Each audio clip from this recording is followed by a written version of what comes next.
Hello everyone, welcome to my channel. Now, I don't know about you, but I have had the privilege of knowing the most gifted and talented people on this planet.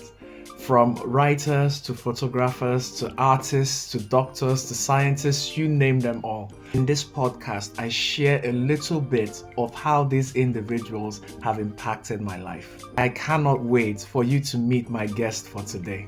Stay tuned. I am Kay, and this is the K Touch. Good evening, everyone. Welcome to my podcast, the K Touch, and I have the privilege today. Now, this is not an ordinary situation for me. I have been chasing this young man forever to get him on this show, so I am very excited personally, and I want you to please help me welcome Tomi Adedeji to my podcast today. Tomi, thank you so much for joining us. Thank you for having me. You're going to find out as we continue our conversation why Tomi is so special to me personally anyway. But as always, these are the rules. Tomi has a pencil, and he has a sheet of paper, and he's going to be drawing, hopefully. Where am I supposed to draw now? I don't know, Tomi. That's the thing. The idea behind this channel is that everybody can make art. It doesn't matter how small or how big. And we have a chat as a result of it. Okay. So I'm going to go straight into it. Tomi. Yep. What was your first impression when you met me? Can you remember? Your first impression of me, if you can remember. And I'll tell you my impression about you. In terms of impression, what did I think? Yeah, cool guy, intellectual giant. Premier bag. Intellectual giant. Not only giant, mosquito. All those bookish people. So yeah, I think that was basically. For me, it's really interesting how people see others. But for me, my first impression of you, the earliest I can remember, you were on a white shirt that had a black, I don't know if it's dots or pattern on it. But it was very interesting because I think I met you through the first impression I had. The earliest impression was through Yemisi, and it was an introduction. But it was a case of, meet somebody, blah, blah, blah. But what struck me the most about you was that because I talk so fast and I'm always thinking, what am I going to say? And sometimes I try to fill in gaps in my conversation. But with you have a calm demure. You have a calm... Very demure. yeah, very demure, my brother. So you have a calm personality. And with you, I was trying so hard to read you on the spot, but it was so difficult to read because you are someone who observes a lot. And so all it hit me at that point was, okay, this is somebody who is very calm, very calculated in his approach and the way he speaks and all of that. So that was first impression. And then over the years, I got to know things you were doing. So enough respect. We'll come to all of those things. But let me just crack on with some of the things you've been up to of late. Now you are a writer, you are a video maker. I know you take photographs as well. You are definitely a creative, and your content sort of goes around Nigeria, history, book reviews, and all of that. I want to know roughly how this all started with you. So this your particular interest in all these things. Where did it start from? This is you should have told me this question. You ask you now. You've not even seen anything. I used to work in advertising back when I was in Lagos. I was a copywriter actually.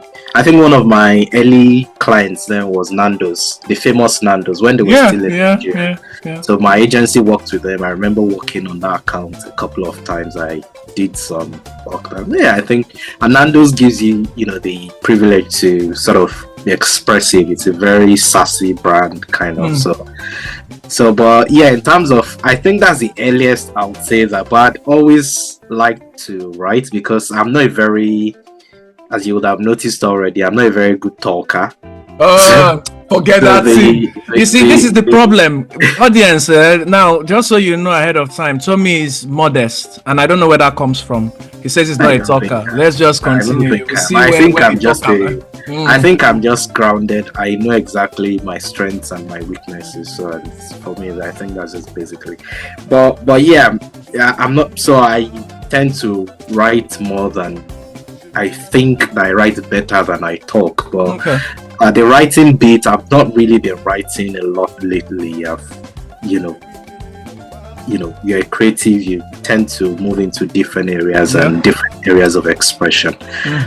Most lately I've done more videos, where I've tried to marry my interest in history and some of the things that I'm interested in. So, through a YouTube channel where I talk about, I've not been very consistent, obviously. I'm going to show it as we're having this conversation. People are going to see exactly what you're up to, honestly. Lately I've been working on the history of Christianity in Nigeria because I think it's a story worth telling in a kind of different way from what people talk about it, because I see history as something that helps us appreciate the present. If you look at countries, nations, individuals, we're a product of our history. So, and you'll always see, how is this person this way? There's an history behind that event. So I'm just interested in history generally, and I just felt, let me share some of the books I've read, some of the thoughts I have on different areas, pre-independence Nigeria, pre-slavery Nigeria, some of those. This is some of areas I tend to focus on, more of Nigerian history, African history. That's interesting, and I've seen your work on social media, and I think it's very interesting. It's actually quite educative. So I'm honestly, kudos on that level. But there's something I don't know if you've checked. Do you know that at the moment you are actually the most popular Tomi Adedeji on the internet? Oh yeah, I know that. I'll come up as the interesting thing about that is some years ago, some guy who's Tomi Adedeji as well actually contacted me that I wanted to buy my Twitter handle. Some people are bold though. He said he wants to. No, he didn't even say he wants to buy it. He said he wants to have the name if I could. I was like, you are really so bold, right? My brother, don't exchange that thing, I beg. No. Honestly, if they Google Tomi Adedeji, they'll see all you have been up and doing, and that's really good. That's actually, I think in this day and age of content creation, having your face out there as prime whatever is something money can't buy. So I beg, what boldness. Yeah, the guy was just, I think he was just being, like British people say, was taking a piece, really. Okay, now that's something I wanted you to know. You are the most popular Tomi Adedeji right now in the internet. But let me ask you a question now. Do you eat all parts of chicken? So, imagine a whole chicken. Do you eat all the parts of the chicken? I'm not going to explain. It's when you answer that I'll ask you specific. Yeah, I think it depends. Okay. Well, okay, cycle back a bit. It depends. In my day job, I actually work as a business analyst, and one of the things you try to do is you ask questions. So you try to understand problems, try to understand, and how you do that is by asking questions. So if you ask me this, like you've asked, I'll say it depends. Do you mean this way? All right, let me give you an example. I know somebody. For instance, I eat the bones of chicken, and with the society that I'm in, I won't go into too much details on where I'm located, but with the society that I'm in, people almost look at me strange when I eat the bones of chicken, and I'm not afraid because I really eat it, and it makes all the noise puruk, puruk, puruk when I'm eating the bone of chicken. Now, I know somebody who also eats the bum of chicken, and I've been grown up. You see your face. You're already judging. Tommy, you're judging people. Now, I know someone who eats the bum of chicken, and I have no problem with that. I eat it myself. But what I've not managed to eat, and this is where I wanted to find out have you ever eaten chicken head before? Oh yeah. Before I've done that, but it's not probably what I would enjoy doing now. That's been many years ago, but it's not probably because it's actually there's really not much to it. No, there's not much. It's not, you won't even find it regularly in the market these days, No. except you buy whole chicken and Yes, even and you do it yourself. chicken from the stores. It's already it's usually cut off already. So, but no, I probably would. You eat it now? Oh wow! But yeah, generally, why I said depends earlier on was most likely. It depends on where I'm at. If I'm very hungry or something, Yeah. but if I'm very hungry, I'll probably. And then depends on the kind of chicken. If those tough ones, those very hard ones, That's when there's a I tend to. problem. But those soft ones, which I really don't enjoy them that much anyway. Yeah. But yeah. Wow. Okay, so here's another question, because you've been doing a lot of I've seen a number of your videos on YouTube with regards to Nigeria and its history, Christianity, and even a few figures, really popular Nigerian Ajayi figures. Crowther. Yes. But now, can you tell the audience something that they probably do not know about Nigeria's history? That's one of the reasons I got you here today. Share something with us that we probably do not know, or not many people know about Nigeria in terms of its history.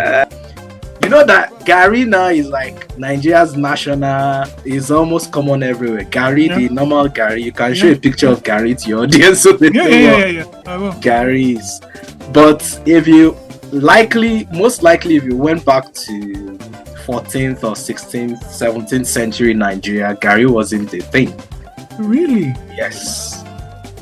You see, that's new information, because cassava was brought back to Nigeria by returning slaves from America in the 19th century, 1800s, was brought to Nigeria, and they introduced it. So what were we eating if we were not eating Garri? Yam. That's why yam is national god in most Nigerian countries. Wow. But yam is very difficult to grow. Cassava is easier. It's easier, yeah. So it became very popular, and especially the Yoruba side, the places closer to the coast, Ijebus, Egbas, they have Eba. They are the more Eba. Yeah. Kind of people. Why? Because they are closer to the coast, so it's easily, they easily adapted it more. The more you move up in Southwest, especially, they are more yam inclined than the people lower down the south. So that's something, that's something. That's very that shows how Nigeria's history. There's a lot of the slavery narrative that is embedded in the Nigerian history, but we don't talk much about it. So somewhere it's somehow, well, you can see it there if you look deep enough. It's all there. Cocoa was introduced by one of the returning, not a returns. They were called captives. Yeah, they were people who were enslaved and captured and rescued by the British Navy back in the 1800s, resettled in Freetown, Sierra Leone. And some of them returned back to Nigeria at some point. So it was one of those men, became very wealthy. He introduced cocoa farming to Nigeria. Captain Davis Labulo or something. You see? Whatever. So yeah, anyway, that's a good one there. So, yeah. That's a very good one, honestly. I didn't know that. So thanks a lot for sharing that. That's a really good one. Wow. Okay, so maybe great grandparents never drank Garri. The way we take it like it's a national this thing now. That's actually going to get me to another question about Nigeria, but I'm going to tell you something, and I want you to tell me whether or not my theories is a possibility. But before with that, let me ask you something else. Can you remember your matric number? 44. No. Can you remember your CRP 004475? Wow. It's like CRP, because I studied Greek in school, so CRP. Interesting. And then by the time we were finishing, they changed the name of the department. So I finished as CSP. I started CRP. I finished as CSP 004475. Okay, yeah, stop. Yeah, it's enough. I can't remember my own, but it's fine. It's fine. Maybe one of the audience won't tell me what my own is. I thought I'll be able to. Okay, no, it's fine. Remember your matric number. Congratulations. Okay. Here's something else for you. Can you make Ogbono soup? Ogbono, is that not the one from that seed? Yes, it's the one from the seed. I think I can. I think generally I'm pretty good with. I'm pretty That doesn't hands-on surprise with, me. It does not surprise me that you're good with cooking. But the question that is going to follow. I don't enjoy it, but I can do it. Oh, I enjoy Ogbono. What are you saying? No, I don't enjoy cooking. Yeah. No. Oh, okay, but you can do it. Okay, here's a question now that will follow that. Nigerians say okra and ogbono draws. Now, for our English audience, can you please describe what that means? So, again, Nigerians will say you can okra and ogbono. It draws. It's a draw soup. Can you break it down in English so that our audience understand? Yeah, it's I think draw in that case means it's slimy. So yeah, it's slimy, it's sticky, slimy kind of soup. Yeah, some people will say the thing is gelatinous. Well, those are the for scientists like yourself who can use more scientific terminology. No, I think you're actually correct, it being slimy. But it's interesting how something like if I was to look at it from the outside, I can understand why people will look at it and say, what kind of food is this? But you never know until you experience it, then you're like, this is actual heaven. This is heaven here. But this is another question. How big is your fist when you mold Garri? I normally use cutlery, sorry. You see, this is where problem starts now. I use cutleries. I don't know. I had so much respect for you. For me, it was just something that evolved because I was just lazy. Because obviously, when you want to eat, you have to wash your hands. And then you finish, you go and wash your hands. So all of that, so just pick a fork so I don't have to wash my hands every minute. So I just use a fork and eat. I don't understand. I know this one that you're saying, I can't relate. I've always done it that way. People say it's better when you eat with the hands, but I think people are just being nostalgic. No, bro, I can't enjoy the food if I'm not eating it with my hands. The only thing is that when I wrestle with Garri, or I wrestle with any of those things, I don't make a huge fist. But if you see some people that are professional, I will show you videos. People do that. They'll do this. For me, it's no. Just I think people should eat, very demure, very classy, very classy, very cutesy, very cute, and don't eat and. Come on. There's a story I like to tell.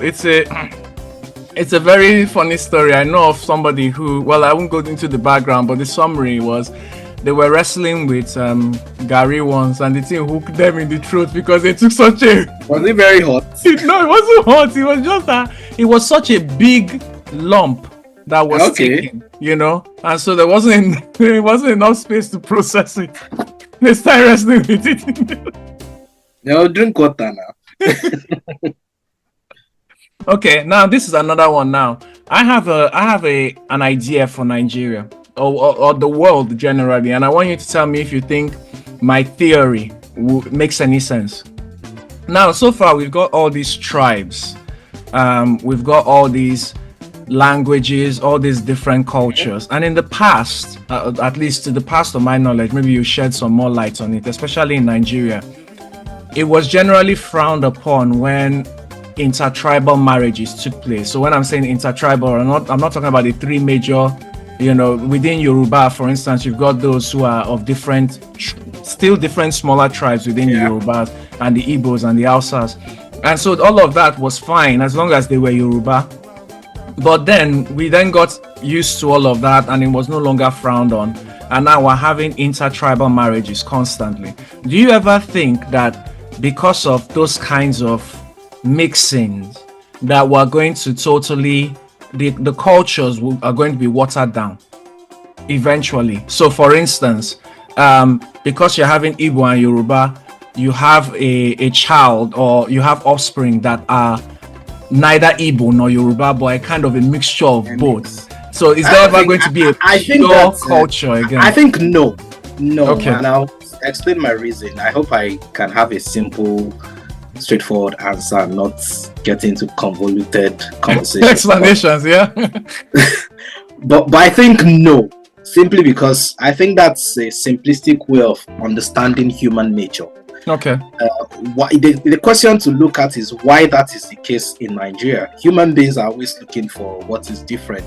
If we're all the same pigmentation, the same height, the same everything, we'll still find something to discriminate against. True. Maybe we'll look for people with flat noses and people with pointed noses will be the differentiating factor. So thinking that just because people got married is going to, we've seen it in recent history that that's not the case. Yakubu Gowon had the one who was head of state when Nigeria went into civil war. He was dating an old woman at the time. Okay.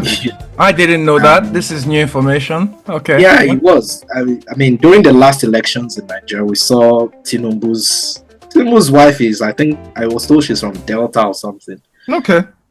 So it really doesn't change anything. People will always discriminate. I think what we should look at is the worldview that produces that way of being, that way of seeing the world, that way of discriminating against the other person. The worldview is what needs to change. I always say worldview matters. The ideological framework that underpins those attitudes. If you look at Nigeria's history again, why we had those things it did not just come out of thin air. It was because of people's experiences. There was a time in our history when this group went to war against this group and captured people from this place and sold them into slavery. It's a very unfortunate part of history, but some of those attitudes came out from those things that these people did this to us in 19 Gogoro. That we don't interact and so they can't be trusted anymore. And then you had some in Igbo land, for instance, the caste structure, is it caste or caste structure, structure where you don't marry these people because they are people. They were they avoided so there's a sort of worldview that underpins those attitudes, and it boils down to the idea that if you don't see human beings as equal, that we're all created equal, then always going to have discrimination, whether based on social status, whether based on all that. That idea needs to change. I don't know how it's going to happen, but at some point it needs to for us to start having. But anyway, back to the question. With the fact that you're having intertribal interactions, will it change? I don't think so. It's not going to. No. Okay. Interesting. All right, that's fine. I like the way you've looked at it, though. That's really interesting, because I was thinking to myself that by the time everybody intermarries with each other, then we'll just become one Nigeria, rather than having over 250 languages, over 250 cultures, tribes. I think you need a lot more to happen. Before the British people came, Nigeria had over 100, and that's just a conservative figure. Over 100 nation states, empires. The Oyos, the Benins, the Arochukwu people. Igbos were just autonomous villages everywhere. So many different political units with different governance structures.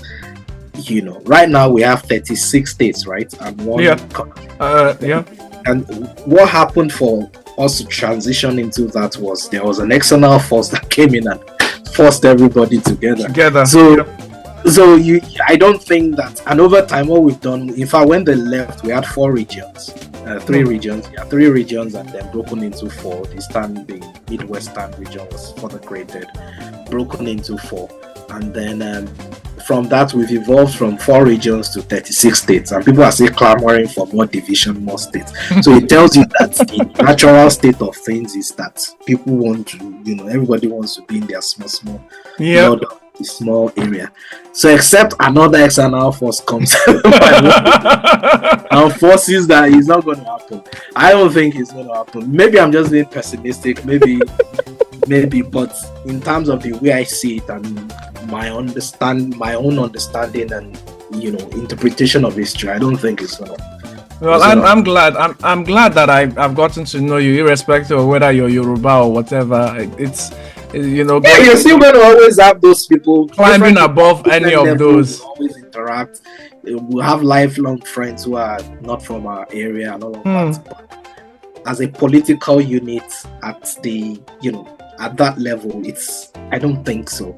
Yeah. As a society, I don't think you will get to that point where people will just forget their biases and just leave it up, because people always pick it up as long as it suits them, as long as it advances their personal that's interest.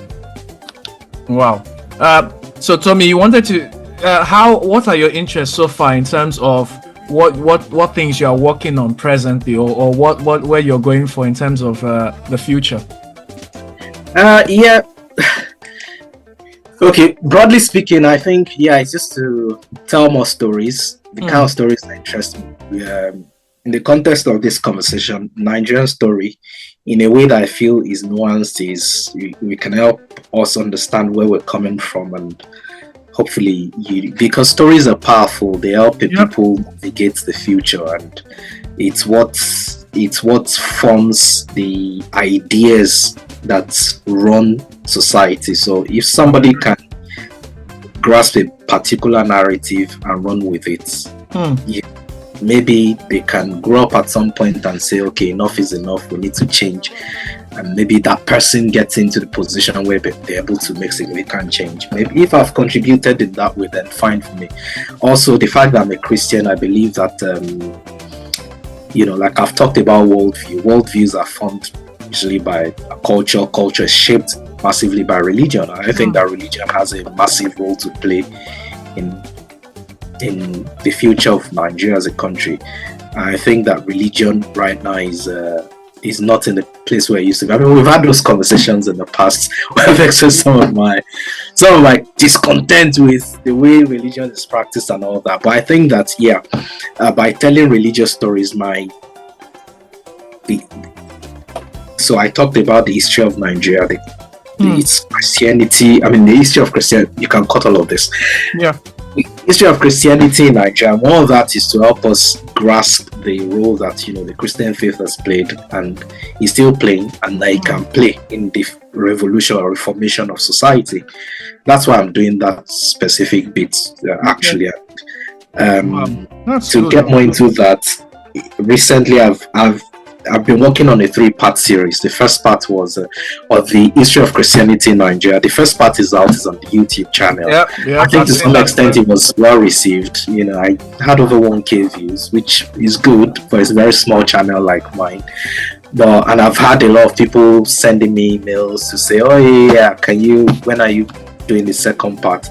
So the first part was to look at history of Christianity from the early years where it was mostly foreign missionary led, and then the second part, which I'm currently working on, is the evolution where you now start having local people, that's fellow Nigerians, taking over the leadership of the Nigerian church. And obviously the third part is going to be, which I don't know when I'm going to really sit down to write it. I'm already writing the second part, but the third part is going to be more how Nigerians are now taking Christianity abroad. Wow, that's an interest. Okay. Yeah. So I'm working on that. And one of the things I noticed with while doing all of that research is coming back to how Nigerians, we are still looking for an identity kind of way. Is that those early leaders of the Christian church in Nigeria, there's a certain Ajayi Crowther was the first bishop. After him was supposed to be a man named Holy Johnson, was his nickname. Some call him the Pope of Nigeria. So James Johnson or something. One of those recaptive slaves was a son of a captive slave. He was raised in Sierra Leone and then came back to Nigeria. And then he was an Anglican priest, obviously. So people within that era, they started leading this movement where they're saying, wait a minute, Christianity is being presented to us as though we must become Europeans to become Christians, that we needed to develop a set of a kind of Christianity that is more homegrown, that's more Nigerian, authentically African, that we don't need to become Europeans to become Christians, that we can hold on to elements of our culture and still be considered Christians. And I think since that period till now, Nigerians generally, even whether Christians or non-Christians, we're still battling with that identity. What is authentically Nigerian? You know, I think maybe this generation now, maybe there's a lot less of that, but there's always this feeling that we are losing elements of ourselves and becoming the other. You know, but yeah. Anyway. So that's something I'm working on, and hopefully maybe by telling my story, some other persons can be inspired. Yeah. Some of the things that what I've noticed with these things again is that, sorry, I'm just blabbing everywhere, but no, you're not. Honestly, just freestyle. Whoever is listening can make sense of it. Sometimes it's not even that, which is why I do. I mean, my Ajayi Crowther story I released like 2 years ago. I think it's probably had, I don't know, maybe about 3,000 views, which is not really that big. I mean, on YouTube, you want to get millions of views. No, I don't. But one person may see it and actually get inspired, and maybe they have a bigger budget, they have a bigger team, they have more capacity, they can actually go on Netflix and do a better story. Sometimes people, you know, maybe I would have inspired someone in that way. So that's, for me, it's not a big deal. The views are really not the big challenge. Just want to, as much as possible, put out those stories and hopefully inspire someone. No, really, because the same with me. That's why I did this channel. For those who don't really understand it's not just like I was explaining to you. I have this special circle of people around me, friends, family, people who've had an impact on me. But I feel it's really interesting. I just said to myself that I have this wealth of resources around me. Honestly, wealth of resources, but we so often discard or not consider these people because in our minds they are just my friend. And it takes me to the story of you've gone dipped a bit into Bible. I'll go to my own now. It takes me a bit to the story of Jesus of Nazareth and how it was that he's God, basically incarnate. That's what the Bible says, and he came down. But people kept still saying things like, "Is that not Joseph's son?" Son of Joseph. It's so in my mind, I've got these people who know all these wonderful things, and I feel like it's a good thing to share. So thanks a lot for sharing. Now I'm going to deviate completely. Thanks for having me. And ask you, what was the worst form of punishment in secondary school for you? Were you ever punished in secondary school? This man, I think he was a sadist. I think he was a sadist. People just enjoy inflicting pain on other people in the name of discipline. I mean, if someone had done something in another class, it was the kind of person other teachers would come to say, "Come and beat this person for me." Wow. I thought it was evil, you know. That's not a way to be. So I remember he'll ask you to, you know, and then beat you with a very big fat cane, like as though you were a goat. So I think that's one of the beatings from that man. Wow. And we had a principal then, my secondary school. There may be some of my secondary school mates that will see this. And they'll remember, the man will say, it was an old man then. He will say, "Mr. Service then, 2-2. Wow. That's beat us 2 strokes of the cane. Wow. Service then, 2-2. You know. So I remember all of that. I think it was mostly the beating, really. I don't think we really had much corporal punishment. Oh wow. We used to have this thing back then where it is to pick up a coin or something. So you have to bend down and pick up, and that was it. And you just stay like that for minutes on half an hour, just as a form of punishment to a child. I don't think we still do that in Nigeria, but it used to be very, very painful. Yeah, it was just rubbish, to be honest. Because when we came late, they'll ask us to kneel down. The assembly is going on, and everybody kneels down somewhere. And then at some point, they could say pick. If you're lucky, they would say pick rubbish around and put them in the bin and go. Sometimes they'll beat you some bills. There are better ways to do things. There are better ways. There are better ways, my brother. There are better ways. Here's a question for you. Have you visited any other African countries? So we're both Nigerian. Have you visited any other? Ooh. Yeah, Benin Republic. I've been to Benin Republic. I think that's the only African country I've been in. Yeah, my brother, you're better than me now. I haven't gone anywhere else, and I say it's Benin Republic is just close to us there. I think I went when I was in uni. I think that was 200-300 level thereabout. Wow. Yeah, How was your experience? And it was fantastic. We went for an excursion to some farm in Songhai Center. It's in Port Novo. That means you had money now. The people who had no, money. it was just we just took a bus. Everybody paid. We took a bus and we went there. I studied, like I said, I studied agric, so we went to look at a farm. It was it's a kind of sustainable, how do you say it? Project. One of those things. It's like a farm that is built to be sustainable. So waste from one part of the farm is used as resource in another area. So it's a kind of an ecosystem, so to speak. So we went there. It was actually owned by Nigerian priests. If anybody can Google it, I think it's still running. Wow. So the interesting thing was the guy came to Nigeria. He wanted to start a farm and he didn't get a lot of support from the government, and then he went next door to Benin Republic, and he was a lecturer in the US or something, to Benin Republic, and the government gave him land, gave him some support, and at the time was doing a lot of training and training people to farm. They had very lovely stuff, They had every time one of their birds died, they put them in this place where they generate maggots, very smelly, maggots, and those maggots were used in feeding the fishes. And then some of the waste, toilet waste, actual waste, was going to a place. They planted these plants, forgotten the name, water lilies, Iconia. I've forgotten the scientific name. I'm very good with some of this. Let me look at Iconia crassipes, I think. Wow. Water lilies, scientific. You see what I'm doing now? I'm taking you back, old school memories. Yeah, Nymphia odorata.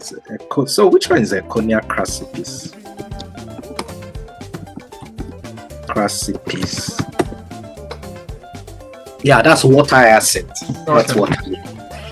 So water lily can actually perform that function. If you plant them, they actually extract the waste and act as natural water purifiers. That's why you find them in most water bodies. The only thing is when it comes to sailing, they can then become problematic. They kind of block the region and things like that. But yeah, so he planted them and they can then recycle the water and things like that. So they have so many things. It was a very fantastic trip. I used to, because I tried to, the reason I ask is because I don't know if Nigerians visit because I keep going back to the fact that Nigerians are very proud people. We are so proud. And but do we actually visit other African countries? And then you hear so many, at least when I watch TikTok and all of that, you hear these people make statements that Nigerians, when they encounter them, Nigerians act as though Nigeria is the only country in Africa. Yeah, Nigerians are sometimes the Americans of Africa. Very loud and sometimes ignorant about other people. But I think, people traveling across Africa is actually very difficult generally. whether Nigerian or not, it's very difficult. You know, if you ever try to travel across Africa, especially with the Nigerian passports, can be very problematic. And then you then think how big Nigeria is. We've not even explored the whole of Nigeria anyway, so why go elsewhere? And then obviously the economy doesn't help again. Traveling is an expensive venture, so most people don't do it because we just don't have the economic and then the infrastructure is not as developed across the continent to really encourage that. And then you have some of the language barrier, for instance. There's more interaction between Nigeria and Ghana, for instance, than Nigeria and say Togo or Benin Republic, even though those are closer to us. You know, but we interact more with Ghana. That's 2 countries away. You know, because of the language barrier. In Benin Republic, one of the interesting things I found was, I mean, there's a very large Yoruba-speaking population there. So when we went to the market there in Cotonou now, Cotonou, more in the north, when Cotonou market, you had people who spoke French and couldn't communicate, but they understood Yoruba, so we could speak Yoruba to them, but they didn't understand English. So they also speak French with you know, mixed. I mean, their Yoruba is colored with French words. So it's kind of like broken French in a way. Yeah, the same way the Yoruba person will speak. In Nigerian, Yoruba person will have English words in their Yoruba. They have French words in their own Yoruba as well. Quite interesting. So yeah, it is. Okay, here's another one. If you had a choice of a superpower, what would it be? I think I answered this once. What did I even say?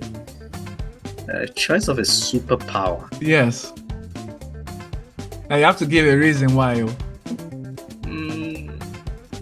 Don't say you want to learn how to fly so you can fly away from trouble.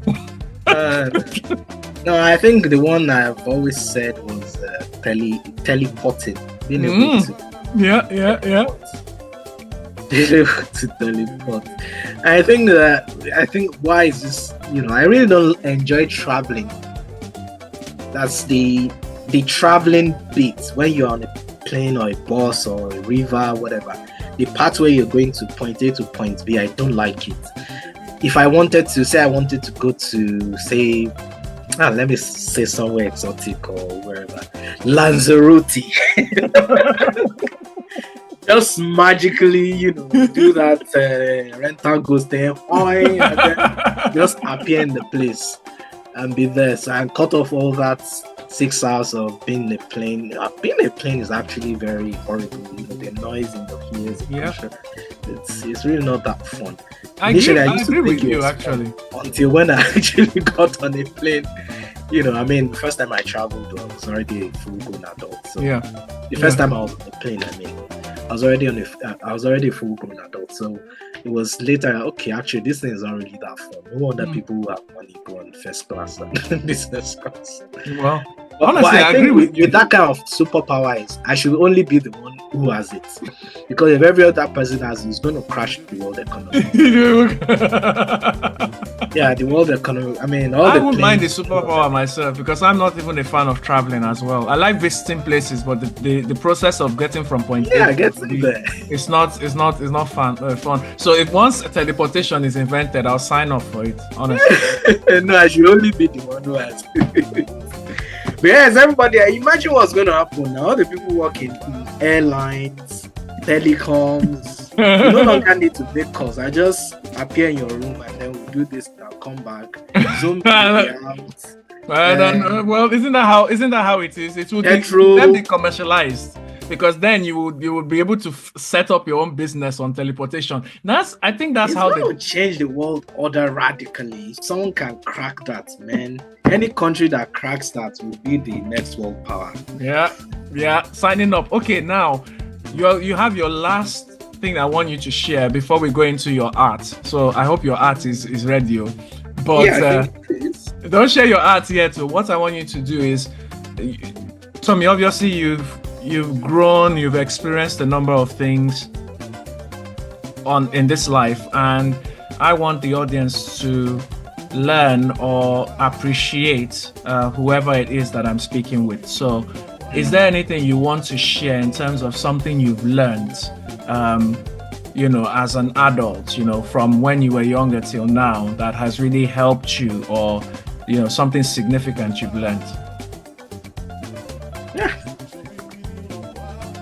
I think it's very difficult because you're asking me to boil down the lessons of. No, it doesn't have to be all of them summarized, but into one statement. Yeah, just something that has been useful to you.